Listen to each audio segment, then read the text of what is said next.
20 लाख करोड़ का जो पूरा स्थिति है, उसमें जो सीतारमन जी ने पहले प्रथम चरण में जो घोषणाएं की हैं उनको साथ ही हम समझेंगे। हमें ये कहा गया प्रधानमंत्री जी ने कि ये कुल बजट का 10% है।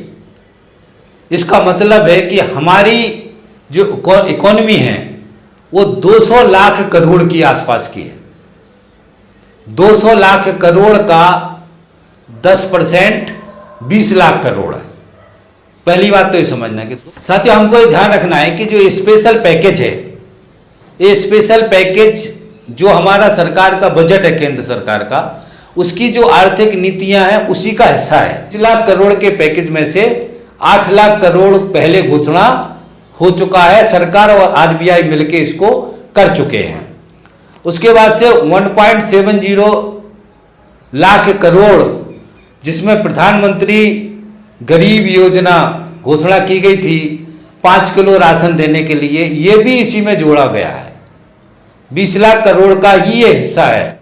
हम ऐसा भी मान सकते हैं कि इस मार्च के बाद जो नया साल शुरू हुआ 1 अप्रैल के बाद से, उसमें जो भी मार्च अप्रैल में से लेके जो भी सरकार ने घोषणा की आर्थिक क्षेत्र में, वो सब 20 लाख करोड़ के पैकेज के अंदर शामिल है। हम ऐसा भी समझ सकते हैं। सीतारमन जी ने जो पहले दिन घोषणा करी, उसमें सबसे बड़ी घोषणा करी कि 3 लाख करोड़ रुपए का हम लोन देंगे।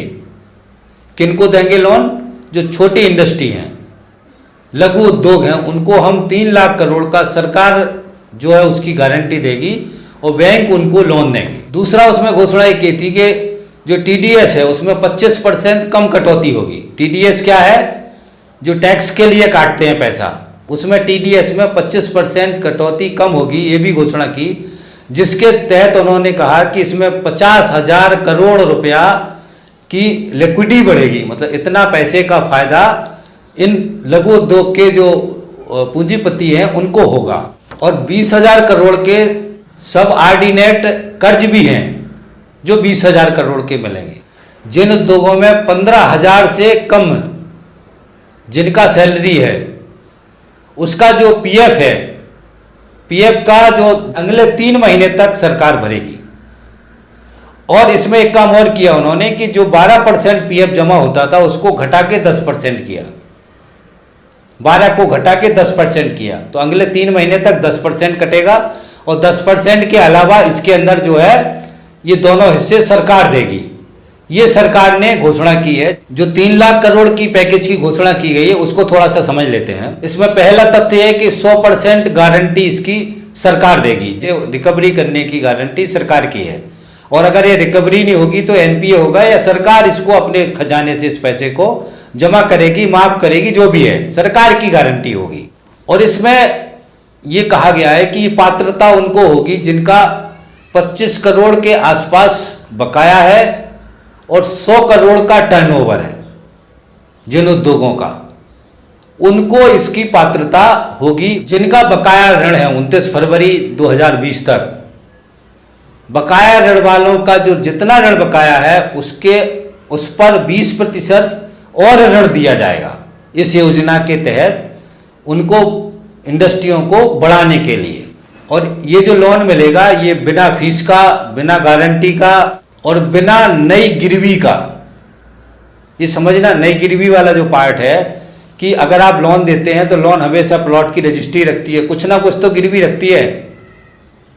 तो ये बिना गिरवी का, गिरवी भी नहीं रखेगी बैंक, और बैंक इनको पैसा देगी। जो दूसरा 50,000 करोड़ के लोन है वो उन इंडस्ट्रियों को दिए जाएंगे जो अच्छा प्रदर्शन कर रही हैं, जो अच्छी चल रही हैं, छोटे लघु उद्योग है वो अच्छा प्रदर्शन कर रही हैं, तो उनको और पैसे दिए जाएंगे ताकि वो और बेहतर प्रदर्शन कर सकें। इसके लिए ये 50,000 करोड़ का जो बजट है, लोन है, इस बजट से ये लोन इन इंडस्ट्रियों को दिए जाएंगे। 20,000 करोड़ की जो तीसरी घोषणा है ये उन उद्योगों के लिए है जो उद्योग संकट में है, जो उद्योग सही तरीके से चल नहीं पा रहे, या जो उद्योग एनपीए हो चुके हैं।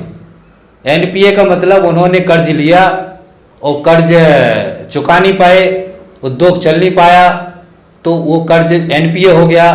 तो ऐसे उद्योगों को भी सरकार कर्ज देगी। ये 20,000 करोड़ में से जिनका एनपीए हो गया उनको भी कर्ज देगी ताकि ये उद्योग दोबारा से रिकवर हो सकें। तो ये 20,000 करोड़ का बजट इसके लिए सरकार ने रखा है। साथियों, हमको इस बात का ध्यान रखना है कि जो एनपीए है, उद्योगों के लिए सरकार की बैंकों की नीति बिल्कुल अलग है। वो कर्जा लेके नहीं चुकाएंगे तो वो पूंजीपति नहीं चुकाता है तो वो उसके लिए कोई खराब काम नहीं है, या उससे रिकवरी की जाएगी, उसके कंपनी को जब्त किया जाएगा, उसकी और संपत्ति उसको जब्त किया जाएगा, ऐसा नहीं है। एनपीए वाला मेरा वीडियो उसको थोड़ा सुन लें, आप समझ लें। एनपीए बहुत बड़ा पार्ट है जिसको देश की जनता को समझ नहीं आता है। हमारे अच्छे अच्छे साथी समझते नहीं है। राइट ऑफ एनपीए मेरा एक वीडियो है, इसमें मैं इसको लिंक, इसकी जो नोटिफिकेशन है उसमें इसकी लिंक डाल देता हूँ। तो ये जो बैंक घोटाला सीरीज है उसके अंदर भी ये वीडियो है 5-6, तो इनको आप अगर सुन लेंगे तो आप एनपीए के बारे में बहुत अच्छी तरीके से समझ पाएंगे। तो उसका एक फोल्डर है जिसको मैं नोटिफिकेशन में उसकी लिंक डाल देता हूं, और इसको आप जरूर सुन लें। तो आपको ये सारी जो एनपीए संबंधित जानकारी है ये आपको उसमें मिल जाएगी। जो लघु उद्योग किनको कहा गया उसकी जो डेफिनेशन है, जो छोटे उद्योग हैं जो 1 करोड़ का निवेश करते हैं और 5 करोड़ का टर्नओवर है, 1 करोड़ का निवेश करते हैं और 5 करोड़ का टर्नओवर है, उनको अब छोटा लघु उद्योग कहा जाएगा। विनिर्माण सेक्टर में जो 25 लाख तक का निवेश करेगा उसको भी लघु उद्योग जो है कहा जाएगा। इसी तरीके से जो सेवा क्षेत्र है, जो नया जोड़ा गया है इसमें, सेवा क्षेत्र में 10 लाख तक का भी कोई निवेश कर रहा है तो उसको लघु उद्योग, छोटा उद्योग जो है उसको कहा जाएगा। तो इस तरीके से परिभाषा बदली है। परिभाषा दोबारा लघु उद्योगों की परिभाषा को बदला गया है। एक और फायदा दिया गया है कि 200 करोड़ तक जो है वैश्विक टेंडर नहीं होंगे। और अंत में इसमें कहा गया है इस योजना के तहत कि 45 दिन के अंदर जितनी भी देनदारियां हैं वो सरकार उसको देगी। इसी के साथ एक फैसला किया गया है कि जो ठेकेदार हैं, सरकारी ठेकेदार हैं, उनको 6 महीने की राहत दी गई है, बिना शर्त राहत दी गई है। उसके साथ में कहा गया कि 30,000 करोड़ के हाउसिंग लोन, माइक्रो फाइनेंस, इस तरीके के लिए 30,000 करोड़ का बजट रखा गया है, जिसमें कहा गया है कि कर्मचारियों के लिए विशेष रूप से सहयोग करने के लिए इसको कहा गया है। अब कर्मचारियों का अपने स्थायी नौकरी खत्म कर दी तो उनको ये बैंक लोन कहाँ से देंगे? जितने भी स्थायी नौकरी खत्म हो गई श्रमिकों की, परमानेंट नौकरी नहीं है, अब फिक्स टर्म में नौकरी करेंगे, ट्रेनिंग अप्रेंटिस में नौकरी करेंगे, तो इनको बैंक लोन नहीं देंगे। ये बात सरकार को समझना है, तो सरकार इस बात को समझ नहीं रही है। और इसके साथ में 4 बड़े फैसले और लिए गए जो घोषणा की गई। एक शॉर्ट सर्विस कमीशन बनाया गया। ये सरकार की नीयत ये है कि सेना जैसे सेक्टर में 3 साल के लिए, 4 साल के लिए शॉर्ट सर्विस, मतलब बहुत कम समय के लिए नौकरी में लगेंगे और उतने साल में नौकरी से बाहर हो जाएंगे।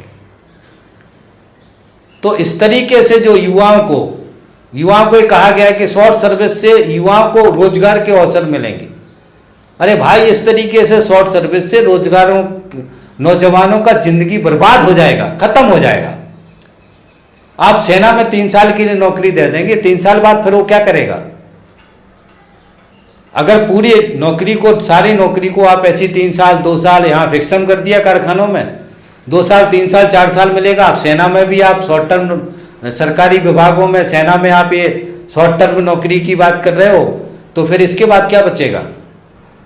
तो ये घोषणा की गई इसी के साथ में कि इस करेंगे। अब इसका क्या होगा? ये बहुत ही नीति बहुत ही उल्टी है, गलत है, जो नहीं होना चाहिए।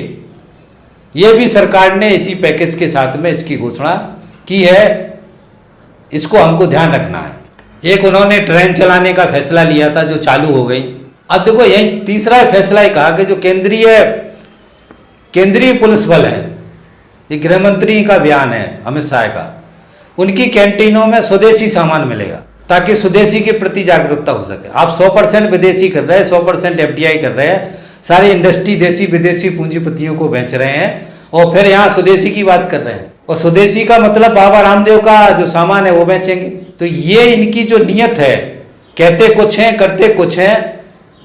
इनकी जो आर्थिक नीतियों में पूरी दुनिया के पूंजीपतियों के फायदे के लिए एक अलग पॉलिसी है जो लागू कर रहे हो, और देश की जनता को मूर्ख बनाने के लिए ये स्वदेशी का नाम ले रहे हैं। स्वदेशी तो बीजेपी आरएसएस ने 2003 में अटल बिहारी वाजपेयी की सरकार बनी थी, इन्होंने स्वदेशी तो उसी समय छोड़ दिया था।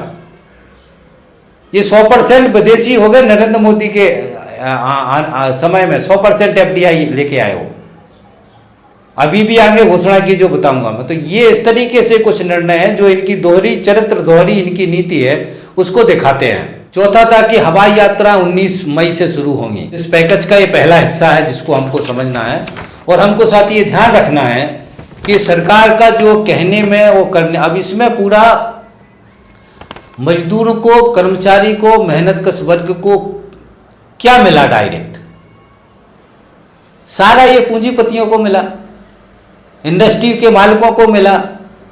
इसमें देश का नौजवान, देश का मेहनतकश वर्ग, पढ़ा लिखा छात्र जो गरीब कर रहे हैं, इनको गरीब को क्या मिला और आज क्या मिला? आज राहत की जरूरत है। दो पक्ष हैं इस मौसम समझना साथी। जितने भी घोषणाएं हो रही हैं, ये घोषणाओं से अभी तुरंत कोई लाभ नहीं मिल रहा। कुछ एक तो है राशन पानी वाली मैं बताऊंगा, बाकी जो जितनी बड़ी योजना है इनसे अब ये लोन मिलेंगे, फिर इंडस्ट्रियां चलेंगी, फिर मजदूरों की रिक्वायरमेंट बढ़ेगी, फिर कब मांग बढ़ेगी उस हिसाब से इंडस्ट्री फिर रिवाइव करेंगे, तो फिर इंडस्ट्रियों को मजदूरों की जरूरत पड़ेगी, फिर वो मजदूरों को रोजगार मिलेगा ठेकेदारी में। तो अब इसको ये कह रहे हैं कि साहब ये मजदूरों के, गरीबों के रोजगार के लिए हम ये सारी व्यवस्था कर रहे हैं, तबकि इसमें वर्तमान में जो गरीबों को, मजदूरों को, नौजवानों को कुछ नहीं मिलने वाला है। और ये दूसरी पक्ष इसमें समझना है साथियों कि ये इंडस्ट्री तभी चलेंगी जब जनता में मांग बढ़ेगी। ये मांग और आपूर्ति का सिद्धांत बिल्कुल सिंपल है। जब तक गरीब आदमी, देश की आम जनता के पास पैसा नहीं होगा, तो उसके हाथ में काम नहीं होगा, उसके पास पैसे नहीं आएंगे, तब तक वो बाजार से सामान कैसे खरीदेगा? वो जब तक बाजार से आम जनता सामान नहीं खरीदेगी तो देशों में ये कारखाने चलेंगे कैसे?